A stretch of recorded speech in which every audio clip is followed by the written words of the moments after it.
Patan LCB પોલીસે મધ્યપ્રદેશની કડિયા સાંસી ગેંગના 2 આરોપીઓને ઝડપ્યા. ગેંગના મુખ્ય સૂત્રધાર નકુલ સિસોદિયા અને કૃષ્ણા સિસોદિયાને એલસીબી પોલીસે મધ્યપ્રદેશથી દબોચ્યા. આ ગેંગ પાટણ જિલ્લા સહિત રાજસ્થાનમાં નજર ચૂકવી રોકડ રકમ અને સોના ચાંદીના દાગીનાની કરતી હતી ચોરી. મહિલા આરોપી પાટણ અને બનાસકાંઠાના 3 ગુનાઓમાં છેલ્લા 11 વર્ષથી ફરાર હતી. પોલીસે આરોપીઓ પાસેથી 5 લાખની રોકડ રકમ કબજે કરી. આ ગુનામાં સંડોવાયેલા અન્ય 3 ઈસમોને પકડવા પોલીસે કવાયત હાથ ધરી છે. પાટણના 3 પાર્ટી પ્લોટ, હારીજની કિરાણા સ્ટોર, સિદ્ધપુરની એસબીઆઈ બેંક પાસેની તેમજ રાધનપુરની ચોરી મળી કુલ 6 ગુનાનો ભેદ પોલીસે ઉકેલ્યો છે. મુખ્ય સૂત્રધાર સામે ગુજરાત અને રાજસ્થાનમાં કુલ 9 ગુનાઓ નોંધાયેલા છે. પાટણ જિલ્લામાં મિલકત સંબંધી જે ગુનાઓ થયા હતા અને જે લાંબા સમયથી ઉકેલાયા હતા એવા ગુનાઓ શોધી કાઢવા માટે એલસીબીની એક ટીમની રચના કરવામાં આવી હતી અને ટીમે હ્યુમન સોર્સ અને ટેકનિકલ જે અવેલેબલ ડેટા હતા એનો એનાલિસિસ કરી અને એવા કન્ક્લુઝન પર પહોંચેલા કે આ જે ગુનાઓ છે એ કડિયાસાસી ગેંગે કરેલા છે અને ગેંગ રાજગઢ જિલ્લો મધ્યપ્રદેશના કડિયાસાસી ગામની છે. એના આધારે એલસીબી ટીમ ત્યાં જવા રવાના થયેલી. એલસીબી ટીમના માણસોએ લગભગ 4 દિવસ ત્યાં રોકાઈ અને ત્યાંની ભૌગોલિક પરિસ્થિતિ અને આ આરોપીઓના ઘર, એમના આશ્રયસ્થાનો વગેરેને શોધીને અત્યારે હાલ એક આરોપી અરેસ્ટ કરેલો છે અને ટોટલ 6 ગુના આ કામે ડિટેક્ટ થયેલા છે. જે ગુનાઓ ડિટેક્ટ થયા છે એની વિગતો આ પ્રમાણે છે. 6 મહિના પહેલાં રાધનપુર બસ સ્ટેશન પાસે મોટરસાઇકલ પર એક થેલી લટકાવેલી હતી.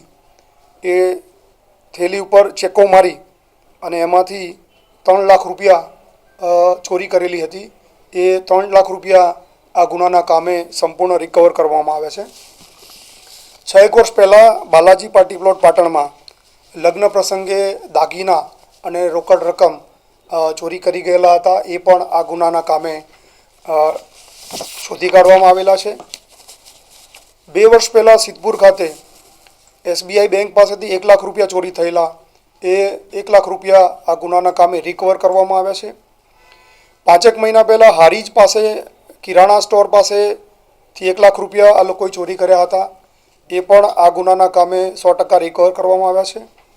અન્ય 2 ગુના જેમાં ખોડાબા પાર્ટી પ્લોટ પાટણ ખાતે લગ્ન પ્રસંગમાંથી સોના ચાંદીના દાગીના ચોરી કરેલા હતા. એ ગુનો પણ ડિટેક્ટ થયો છે.